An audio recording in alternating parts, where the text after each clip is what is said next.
Hi, my name is David Calnan, and welcome to How to Be an Astute Senior Living Consumer. I would like to start by telling you a little bit about Hebrew Senior Life, which is an organization that's been around in the greater Boston area for over 100 years. And one of the first things I'd like to do is have you take a quick overview of the 5 different lines of business and the 5 different areas of expertise which are part of Hebrew Senior Life. As you can see from left to right, starting with continuing care retirement communities, we have 2 continuing care retirement communities in the greater Boston area, 3 different supportive living communities. We offer inpatient care and outpatient care as well. In-home care is available as well. So this is just to give you a general sense of all of the different areas that are offered by Hebrew Senior Life. The first thing we're going to do is talk about retirement options and different possibilities that are out there for you. And the first question you'd want to ask yourself is, what exactly am I looking for? The kind of community that I want to be in, the age of the people, financial commitment that I might want to make, and the spectrum of care that's available. Is it just independent living? Is it assisted living?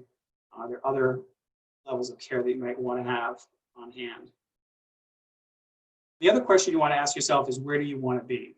As people age, a lot of people want to be close to family, but family isn't everything to everyone.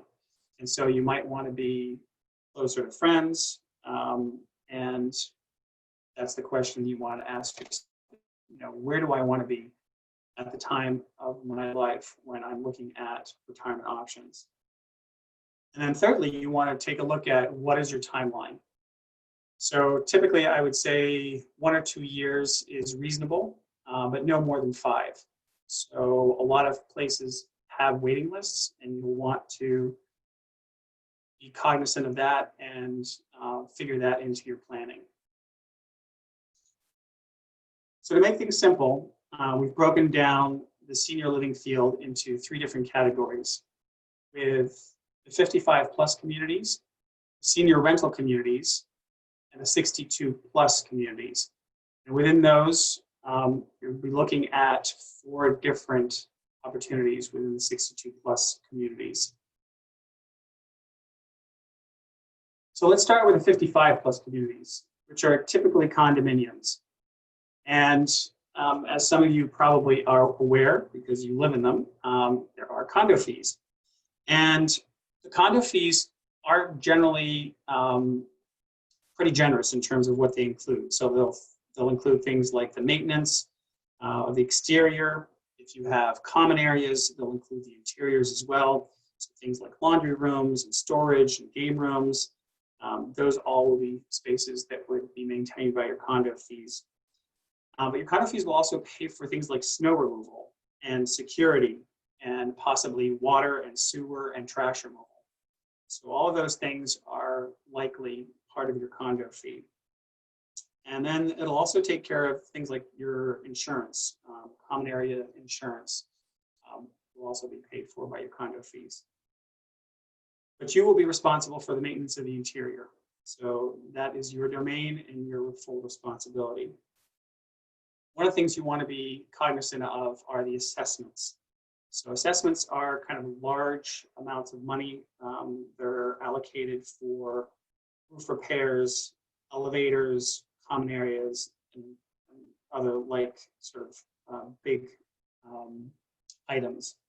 And what you want to do is to make sure that there are sufficient condo reserve funds for you when those big assessments come due. So that's up to you to make sure that they are well funded. And then the other thing you want to make sure is that the rules and the bylaws that govern the community are things that you can abide by. And I give the example of, if you're somebody who likes to have plantings around your front entrance, is that something that the community allows? Or if you enjoy barbecues, is that something that you can do at this particular condo community? The next area we're going to look at are the senior rental communities. And here it is pretty easy living. There's no property ownership. It really is hassle-free. Property management is responsible for grounds and maintenance and building upkeep, and the monthly apartment rates typically do increase every year. I would say this is probably one of the simplest ways of living because you really have no responsibilities at all. The next category we're going to look at are the 62 plus communities. As I mentioned earlier, there are 4 different areas within the 62 plus communities that we're going to look at. There are the independent living communities, the assisted living communities, which are typically rentals, the cooperatives, which are typically owned and in which you have equity, and then the continuing care retirement communities, which you own for life but have no equity. So in terms of retirement options, one of the things that's going to dictate sort of where you're looking and what's going to be of interest is your sense of timing and your finances. So within all of these options that we've just mentioned, there are different types of living accommodations, such as apartments, cottages, and places like garden homes and or villas. The other thing you want to be cognizant of is how much health care you'll want to access at present as well as in the future. So many services are typically included in the monthly service fee or the fees that you pay, but others are a la carte. And the important thing that I want to point out here is how you look at one community versus another. And just be sure that you're comparing like to like, because there are a lot of variations between types of services that are included from one community to the other. So things like dining services, they may include a meal or they may not. They may include maintenance, and that's kind of a wide open area. So what exactly does maintenance include? That's a good question for you to ask. In terms of housekeeping, is it weekly? Is it every other week? In terms of groundskeeping, what's included? I mentioned the possibility of sort of planting around your condo. Is that something that you can keep up? Is that something that maintenance crew will take care of? In terms of transportation, how frequent is it? Where do they take you? Those are all good questions to ask. And medical appointments. What's the range? How far can you go for your medical appointments? And some communities will offer a radius over which you pay a small fee to get beyond that radius, and others, basically will stop at a certain radius, and that's kind of it. 24-hour emergency call service, that might be important for a lot of you, and security services. At a time when things are a little tenuous, you might want to have access to security, and again, something to be thinking about. The other thing you want to think about is parking, and not all parking is created equal. You have indoor parking, outdoor parking, what's important to you. Storage, programming, what does that look like?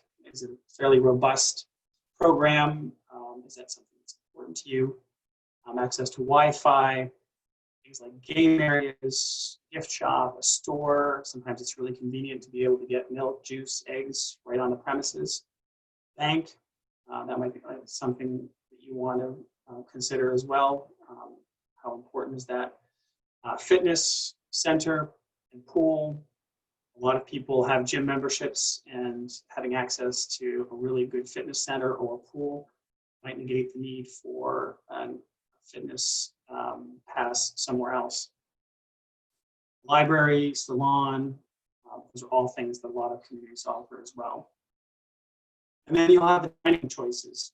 What are you looking for? Is it something more formal? Is it something more informal, like a cafe or a bistro? Do you want to have the opportunity to have family dining? Private dining room might be something you'd be looking for. And there's that opportunity for a barbecue. Is it something that can be done within the community itself? So the next slide we're going to look at is the continuing care retirement community. And the advantage of the continuing care retirement community is that it encompasses a lot of what we've talked about up until this point. And this is just an overview of what's offered within the walls of the continuing care retirement community. So I'm going to kind of lead you through this graph here, starting from left to right at about 10 o'clock, looking at independent living. And that's where essentially people can be completely on their own with total freedom access to other seniors. That's one of the biggest advantages. Going from there clockwise, we have traditional assisted living. And we'll get into the specifics of what each of these levels offers in the slides that are coming. But what it offers is residential apartments with some assistance. Respite assisted living offers just that, assisted living, but for a limited amount of time. Skilled nursing is offered for rehabilitation as well as 24-hour supervision by a skilled nurse. It is often overseen by a doctor as well. Support services, that's around at 4 o'clock there, would be people who are in the community, such as social workers, care advisors, director of community life, or sometimes called resident services, and sometimes a chaplain. They'll also have access to hospice, and that is the planning and support for end-of-life care. Home health, which offers private aides and nursing therapies. And very frequently, there'll be a medical practice on site as well. Very often, a geriatrician will be on site to offer primary care and access to specialists. So that's just a quick overview. So now what we're going to do is we're going to take a look at the various levels of care, sort of line by line. So in independent living, it might surprise you that residents may still be working. And the programs are geared towards helping you live your best life. There are many spaces available for family and friends to visit. Typically, one meal is provided daily, and there are on-site healthcare services. It really is hassle-free living with services such as housekeeping and maintenance available, so you can focus on what matters most to you. In assisted living, what we're looking at is pretty much the same thing whether you are within the walls of a continuing care retirement community or in a standalone community. And what they're providing in assisted living is assistance with bathing, dressing, medication administration. So it's really personal care, often an hour or more. One of the things that also surprises people is that people may still be driving. So just because you need assisted living doesn't mean that you still can't have that level of independence. And usually some or all meals are provided.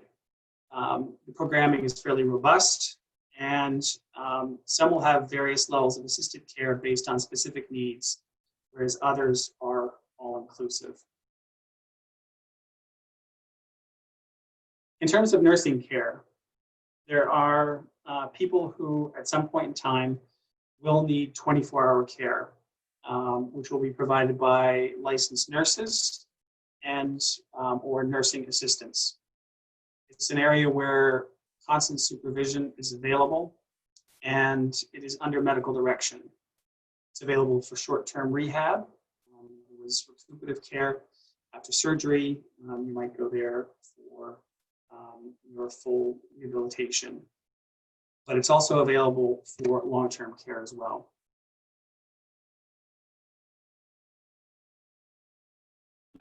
Care, which actually was not mentioned within the graph of the continuing care retirement community, is memory care, which is a hot topic for a lot of people right now because a lot of people are suffering with some form of dementia or Alzheimer's.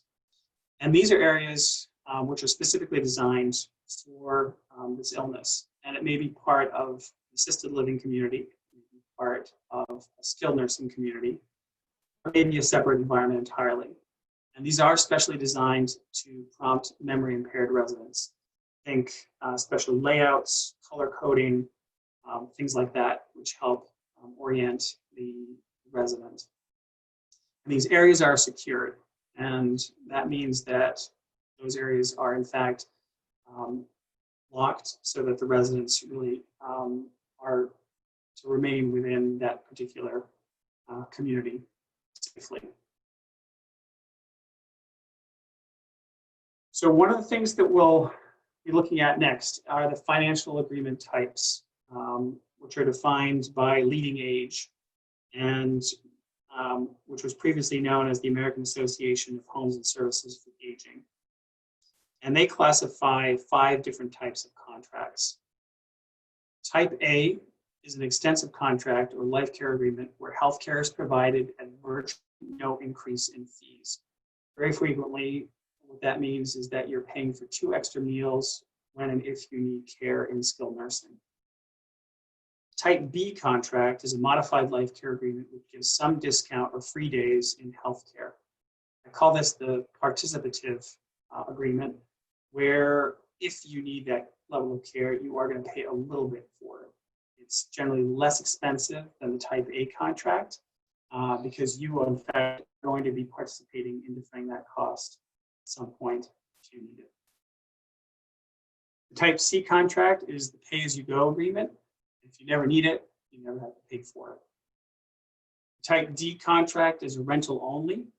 It is a pay-as-you-go contract where healthcare may not exist on site and residents may have to move elsewhere for care, which for some people is just fine. If they have kids who are in another state, they can easily move there if and when they get to that point when they need that care, and that can suit them just fine.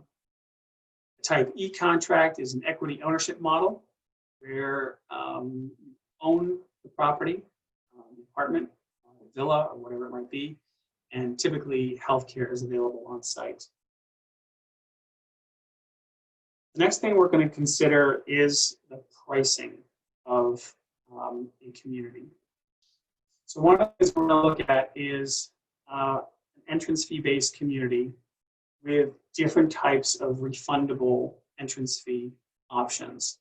So starting on the left and going to the right, we're going to start the first line with a 90% refundable in the blue column and go from there to the left on that first white line there. So with a 90% refundable contract, you may pay something in the order of $500,000.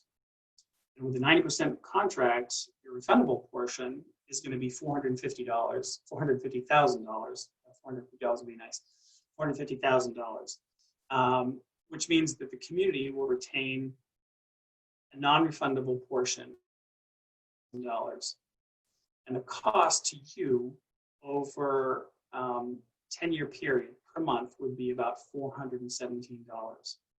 So what this chart is doing is kind of giving you a sense about, at first blush, it may look like 50% contract is the best deal.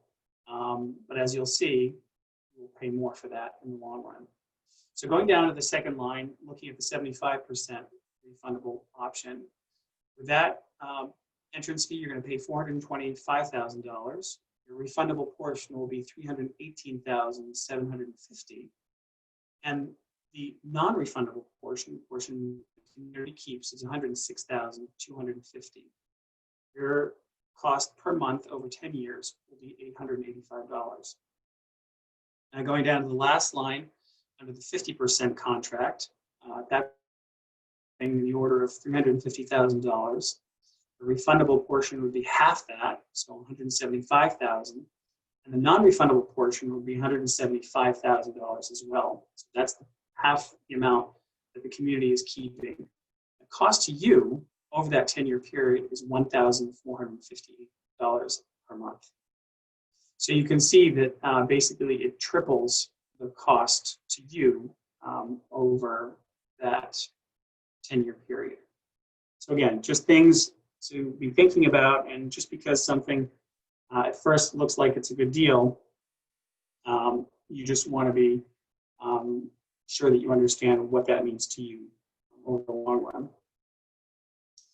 So the next thing that we're going to be looking at is an option that we call LifeCare.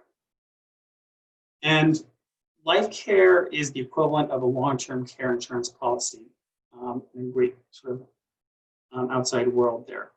So some of you have long-term care insurance. You know that it's a way of defraying costs down the road. They'll pay some, you'll pay some. And it's important because, as you may know, long-term care, whether it's assisted living or skilled nursing, is quite costly.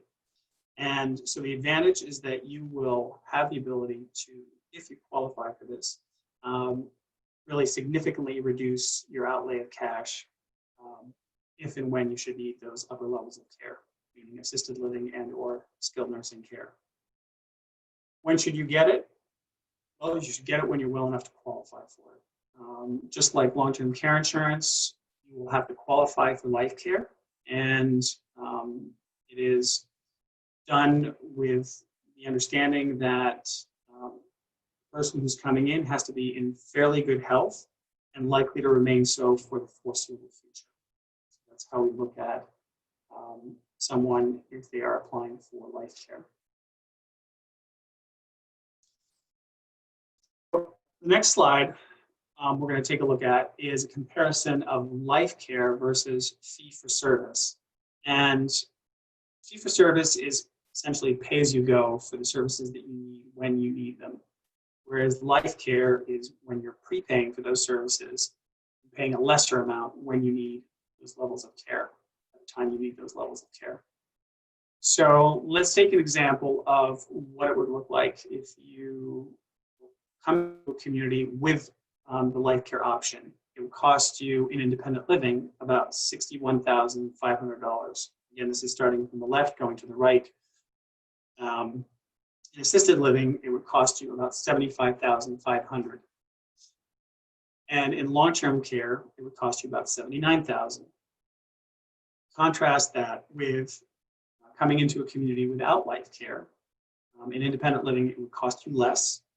It would cost you about $52,800. It would cost you $99,500 in assisted living, but it would cost you $198,000 when you need long-term care. It's quite a big difference. In fact, the difference is reflected on the last line below, where in independent living, the difference between the two is $8,700. In assisted living, it's $24,000. And for long-term care, it is $119,000. Quite a big difference. As you can see, there's an asterisk on the bottom that says that this is based on the average cost for a single resident. And the thing that's remarkable about this is that 1 year of paying for LifeCare is approximately equal to 1 month of private paid long-term chronic care. So that's, again, something to think about. I often say if you're able to financially and from a health standpoint qualify for LifeCare, it really is a no-brainer. So who has long-term care insurance?